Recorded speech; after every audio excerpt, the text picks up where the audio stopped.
வணக்கம். மகாபாரதம் பதிவோட 27வது பகுதி தான் பார்க்க போகிறோம். துவாரகை செல்லும் அர்ஜுனன்.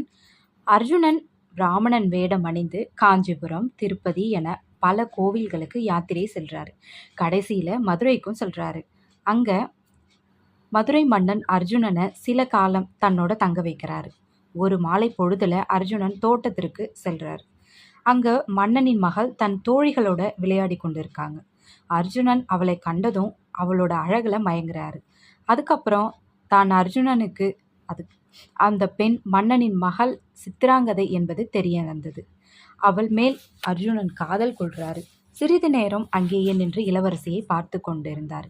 அதுக்கப்புறம் அர்ஜுனன் தன் பிராமண வேடத்தை கலைத்து ஒரு ஆண் அழகன் போல் அவள் முன் நின்றான். அவனை பார்த்த இளவரசி சிறிதும் கண்கொட்டாமல் பார்த்து கொண்டிருந்தார். அர்ஜுனனின் அழகில் மயங்கி இளவரசி அர்ஜுனன் மேல் காதல் கொண்டாள். அதுக்கப்புறம் இருவரும் தங்களோட காதலை வெளிப்படுத்தி திருமணம் செய்து கொள்றாங்க. இந்த செய்தி மதுரை மன்னனுக்கு தெரிய வருது. பிராமண வேடத்துல வந்தது அர்ஜுனன் அப்படிங்கிறத அறிந்து மகிழ்ச்சியும் அடைகிறாங்க. தன்னோட மகள் சரியான கணவரை தான் தேர்ந்தெடுத்து இருப்பதை நினைத்து மிகவும் மகிழ்ச்சியும் அடைகிறாங்க. பிறகு தனது மகளுக்கும் அர்ஜுனனுக்கும் முறைப்படி திருமணம் செய்து வைக்கிறாங்க. அதுக்கப்புறம் மதுரை மன்னன் அர்ஜுனனிடம், அர்ஜுனரே, எங்கள் முன்னோர்களின் தவத்தின் பயனாய் அவர்களுக்கு பின் பிறந்த ஆண் வாரிசுகள் அனைவருமே சிறப்பாக ஆட்சி செய்கிறாங்க. ஆனால் என் தலைமுறையில் எனக்கு பிறந்தவள் இளவரசி சித்ராங்கதை தான். அதனால் அவள் பெற்றெடுக்கும் குழந்தை மதுரையை ஆள வேண்டும். அந்த குழந்தையை தாங்கள் உரிமை கொள்ளக்கூடாது. அக்குழந்தையும் இந்திரபிரஸ்தத்துக்கு வரமாட்டாள். அதனால் இதற்கு நீங்கள் சம்மதம் தர வேண்டும் என வேண்டினார். அர்ஜுனனும் இதை மகிழ்ச்சியுடன் ஏற்று சம்மதம் தெரிவிக்கிறார். சில மாதங்கள் கழித்து அவங்களுக்கு ஒரு ஆண் குழந்தையும் பிறக்குது. அந்த குழந்தைக்கு பப்புருவாகனன் அப்படின்னு பெயர் சுற்றார். அதுக்கப்புறம் அந்த குழந்தைய சித்ராங்கதையிடம் ஒப்படைத்துட்டு அங்கிருந்து விடை பெற்றார். அங்கிருந்து சென்ற அர்ஜுனனும் புனித தலங்களில் நீராடி பாவங்களை கழிக்கிறார். அங்கிருந்து கன்னியாகுமரி சென்று புனித தலங்களில் நீராடி வடதிசை நோக்கியும் சென்றார். அர்ஜுனன் வடதிசை நோக்கி பயணம் செய்த துவாரகையை அடைகிறாரு. அங்க கண்ணனின் இருப்பிடத்திற்கும் சென்றாரு.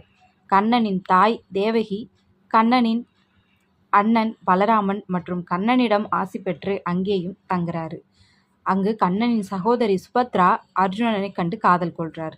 அர்ஜுனனும் சுபத்ரா மேல் காதல் கொண்டார். கண்ணனும் தன் சகோதரி சுபத்ராவை அர்ஜுனனுக்கு திருமணம் செய்து வைக்க விரும்புகிறார். ஆனால் பலராமன் இதற்கு எதிர்ப்பு தெரிவிக்கிறார். பலராமன் எதுகுலத்தை சேர்ந்தவருக்கே திருமணம் செய்து வைக்க விரும்புகிறார். சுபத்ரா தேரை செலுத்துறதுல அவளுக்கு நிகர் அவள்தான். கண்ணன் அர்ஜுனனிடம், அர்ஜுனா, நீ என் சகோதரியை திருமணம் செய்து கொள்வதில் எனக்கு முற்றிலும் சம்மதம். அதனால் நீ சந்நியாசி வேடம் அணிந்து அந்த புறத்தில் தங்குமாறு கூறுறார். அர்ஜுனன் சந்நியாசி வேடம் அணிந்து வந்ததை பார்த்து இவன் சந்நியாசிதானே என நினைத்து அந்த புறத்தில் தங்க சம்மதம் தெரிவித்தார் பலராமர். பலராமரும் சுபத்ராவிடம் வந்திருக்கும் சந்நியாசிக்கு தகுந்த உபசரிப்பை அளிக்குமாறு கூறுறார். ஆனால் சுபத்ரா வந்திருப்பது அர்ஜுனன் என்பதை பார்த்தவுடன் அறிந்து கொண்டார்.